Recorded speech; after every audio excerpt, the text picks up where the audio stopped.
Number 1 నియోజకవర్గంగా తీర్చిదిద్దుతానని MLA పల్లె సింధూరారెడ్డి అన్నారు. ఆమె మాజీ మంత్రి పల్లె రఘునాథరెడ్డి భర్త కృష్ణకిషోర్ రెడ్డితో కలిసి శ్రీ సత్యసాయి జిల్లా పుట్టపర్తి పట్టణంలో పర్యటించారు.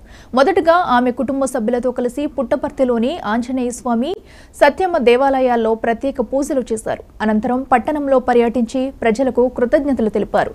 తన విజయానికి సహకరించిన ప్రతి ఒక్క కార్యకర్త, నాయకులకు కృతజ్ఞతలు తెలిపారు. రాబోయే రోజుల్లో కూటమి ప్రభుత్వంతో కలిసి పుట్టపర్తిని మరింత అభివృద్ధి చేసుకుందామన్నారు.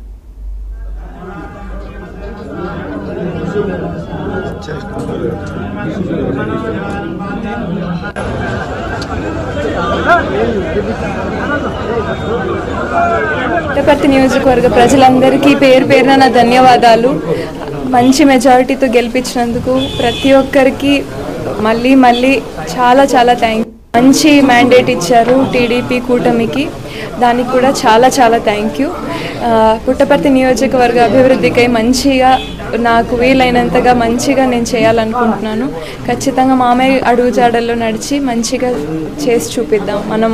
మన పుట్టపర్తిని నంబర్ 1 నియోజకవర్గంగా మార్చుకుందాము. ఇంకా నేను థ్యాంక్ యూ చెప్పుకోవాల్సిన వాటిలో మామయ్య గారికి, మా హస్బెండ్కి, మా పిల్లలకి, మా పేరెంట్స్కి, మా ఫ్యామిలీకి అందరికీ కూడా నేను ఎంతో రుణపడి ఉన్నాను. వాళ్ళ సపోర్ట్ లేకుండా నేను ఏది చేయలేకపోయింది. చాలా థ్యాంక్ యూ.